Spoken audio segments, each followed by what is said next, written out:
નમસ્કાર, ગુજરાત સમાચાર ટેલિવિઝન દ્વારા પ્રસ્તુત ન્યૂઝ બુલેટિનમાં આપ સૌનું સ્વાગત છે। આજના મુખ્ય સમાચાર। પેટ્રોલ ડીઝલના ભાવમાં ફરી એક વખત વધારો। પેટ્રોલ 27 પૈસા અને ડીઝલના 15 પૈસા ભાવ વધારો ઝીંક્યો। સોનિયા ગાંધીએ આજે અન્ના હજારે સાથે ના કરી મુલાકાત, પરંતુ તારીખ 2 જુલાઈએ મળશે। 2002 ગુજરાતના બિલ્કિશ ગેંગરેપ કેસમાં તમામ આરોપીઓની જામીન અરજી ફગાવતી મુંબઈ હાઈકોર્ટ અને કોમી એકતા અને ભાઈચારા વચ્ચે શહેરના સુપ્રસિદ્ધ જગન્નાથ મંદિરના મહંતને મુસ્લિમ આગેવાનોએ અર્પણ કર્યો ચાંદીનો રથ। સમાચાર વિગતવાર। કેન્દ્ર સરકારે આજે પેટ્રોલ અને ડીઝલના ભાવમાં અનુક્રમે પ્રતિ લિટર 27 પૈસા અને 15 પૈસાનો ભાવ વધારો ઝીંક્યો છે। ફરી એક વખત પ્રજા પર લગાયો બોજ। પેટ્રોલ પંપના ડીલરોએ કેન્દ્ર સરકારને ભાવ વધારાની માંગણી કરી હતી। ઉલ્લેખનીય છે કે આ નવા ભાવ વધારા બાદ અમદાવાદમાં ડીઝલનો ભાવ પ્રતિ લિટર ₹45.31 થી વધીને ₹45.46 થઈ ગયો છે।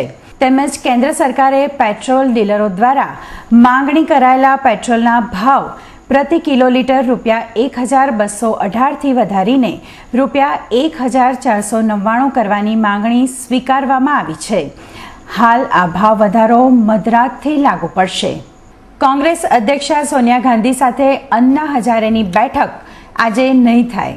અન્ના હજારેએ ગઈકાલે જણાવ્યું હતું કે તેઓ સોનિયા ગાંધી સાથે મળીને લોકપાલ બિલ પર વાત કરશે, પરંતુ સોનિયા ગાંધીની ઓફિસ દ્વારા અન્નાને સમય આપવામાં આવ્યો નથી। કોંગ્રેસ પાર્ટીનું કહેવું છે કે તેમણે અન્નાની ટીમ સમક્ષ પોતાનું વલણ સ્પષ્ટ કર્યું છે।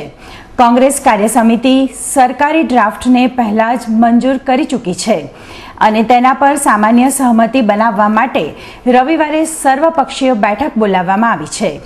નોંધનીય છે કે અન્ના સિવિલ સોસાયટી તરફથી તૈયાર ડ્રાફ્ટ પર સહમતિ બનાવવા માટે નેતાઓ સાથે સતત મુલાકાત કરી રહ્યા છે।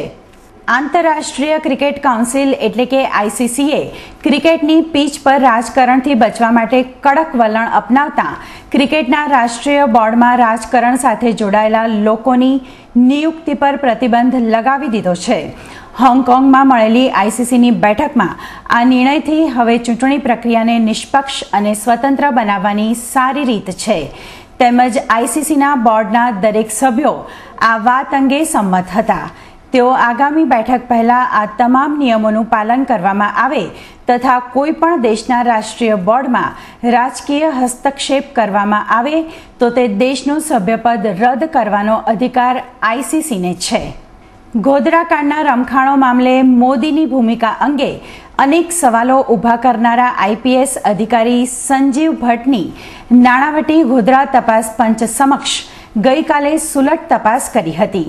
આ તપાસ દરમિયાન એક તબક્કે ઉગ્ર થયેલ સરકારી વકીલ દ્વારા સંજીવ ભટ્ટને કહેવામાં આવ્યું હતું કે તમે એફિડેવિટ કરી ત્યારથી જ તમારી હદ ઓળંગી છે, તો ભટ્ટે જવાબમાં કોઈ હદ ઓળંગી નથી તેમ સ્પષ્ટ જણાવ્યું હતું તથા સરકારે પંચ સમક્ષ રજૂઆત કરી કે 2002ના રમખાણોને લાગતા રેકોર્ડ જેમ કે ટેલિફોન રેકોર્ડ, વ્હીકલ લોગબુક, અધિકારીઓની મૂવમેન્ટની નોંધ રાખતા રજિસ્ટર્સ વગેરે 2007માં નાશ પામ્યા છે।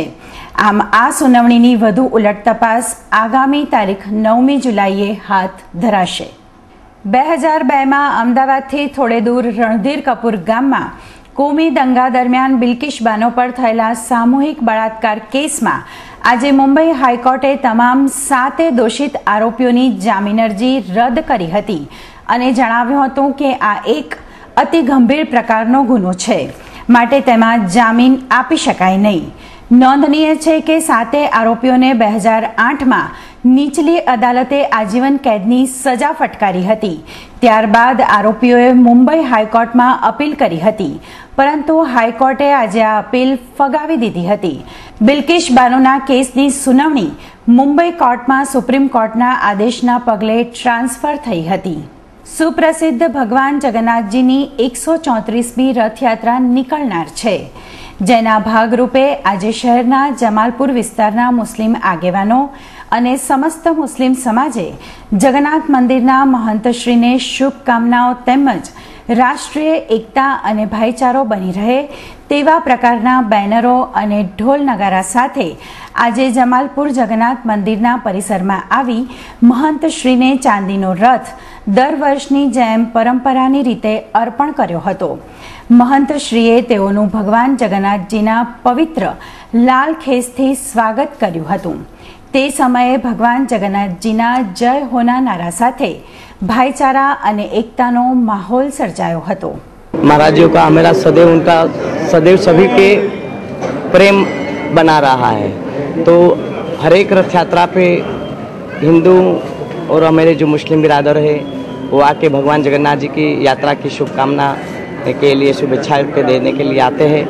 और हम भी आज उनको अपने समझ के दोनों हम सब एक है समझ के एकता की प्रतिभावना से भगवान जगन्नाथ जी की प्रार्थना करते हैं कि सुख अपना समीर दोनों का सब मिलाया रहे. इस तरह कौमी एकता, राष्ट्रीय एकता और अहमदाबाद एकता और गुजरात एकता के लिए हम लोग हमेशा ये 10 साल से एकता चल रहा है और चलेगा. शांति अमन से रात निकले इसके लिए हम लोग हर साल मुस्लिम समाज के ओर से और भी कई दूसरी नात का भी हिंदू भाई भी हमारे साथ जुड़ाते हैं और एकता के लिए हम इस तरह के हर साल मंदिर में आते हैं और एकता के लिए हम ये काम करते हैं. તારીખ 3 જુલાઈએ શહેરમાં નીકળનાર ભગવાન જગન્નાથજીની 134મી રથયાત્રાને લઈને મંદિર પરિસરમાં ભક્તજનો પ્રસાદમાં ખાસ કરીને મગની સાફ સફાઈ કરી રહ્યા છે. આ સાફ સફાઈ કરેલ મગને ફક્ત પાણીમાં પલાળવામાં આવે છે અને જ્યારે ભગવાન જગન્નાથજીની યાત્રા નીકળશે તે દિવસે દર્શને આવનાર ભાવિક ભક્તોને પ્રસાદ રૂપે આપવામાં આવશે. જ્યારે જગન્નાથજી મંદિરના 8મા ગાદીપતિ નૂતન મહંત દિલીપ દાસજી માટે આ વખતની રથયાત્રા ગાદીપતિ તરીકેની પ્રથમ યાત્રા હોવાથી તેઓએ ખુશી વ્યક્ત કરતા જણાવ્યું હતું કે આ રથયાત્રા પરંપરાગત રૂટ પર ચાલશે અને નગરજનોને ભગવાન જગન્નાથજીના દર્શનનો લાભ મળશે. 134वीं इस रथ यात्रा के शुभ अवसर पर सभी को भगवान जगन्नाथ जी का आशीर्वाद रहे और सभी भक्तों को भगवान का दर्शन और प्रसाद और खूब आनंदमय इस रथ यात्रा अपनी रहे. તો બીજી તરફ મંદિરની સુરક્ષાને લઈને ગુજરાતના જુદા જુદા શહેરોમાંથી બોલાવવામાં આવેલ પોલીસ તેમજ બીએસએફના જવાનોની જુદી જુદી ટુકડીઓ તૈનાત કરવામાં આવી છે, જે આજે મંદિર પરિસરમાં મોટી સંખ્યામાં જોવા મળતા આખું મંદિર પોલીસ અને સુસજ્જ હથિયારો સાથે બીએસએફના જવાનો દ્વારા મંદિરની ચારે બાજુ ચુસ્ત પોલીસ બંદોબસ્ત ગોઠવી દેવામાં આવ્યો છે. આજે શેર બજારમાં તેજી જોવા મળી હતી. આજે સેન્સેક્સ 18,741 પર ખુલ્યો હતો. દિવસભરની ખરીદદારીને પગલે સેન્સેક્સ ઊંચો રહ્યો હતો. દિવસ દરમિયાન સેન્સેક્સ 18,723 થી 18,873 વચ્ચે રહ્યો હતો. દિવસને અંતે સેન્સેક્સ 152 પોઈન્ટ વધીને 18,845 પર બંધ રહ્યો હતો, જ્યારે નિફ્ટી 46 પોઈન્ટ વધીને 5,647 પર બંધ રહ્યો હતો. અને હવે જોઈએ આજના હવામાન સમાચાર. આજનું અમદાવાદનું મહત્તમ તાપમાન 36 ડિગ્રી સેલ્સિયસ અને લઘુત્તમ તાપમાન 29 ડિગ્રી સેલ્સિયસ રહ્યું હતું, જ્યારે બરોડા મહત્તમ 34 ડિગ્રી લઘુત્તમ 28 ડિગ્રી, સુરત મહત્તમ 31 ડિગ્રી લઘુત્તમ 28 ડિગ્રી, રાજકોટ મહત્તમ 33 ડિગ્રી લઘુત્તમ 26 ડિગ્રી અને ભુજનું મહત્તમ તાપમાન 32 ડિગ્રી સેલ્સિયસ અને લઘુત્તમ તાપમાન 27 ડિગ્રી સેલ્સિયસ રહ્યું હતું.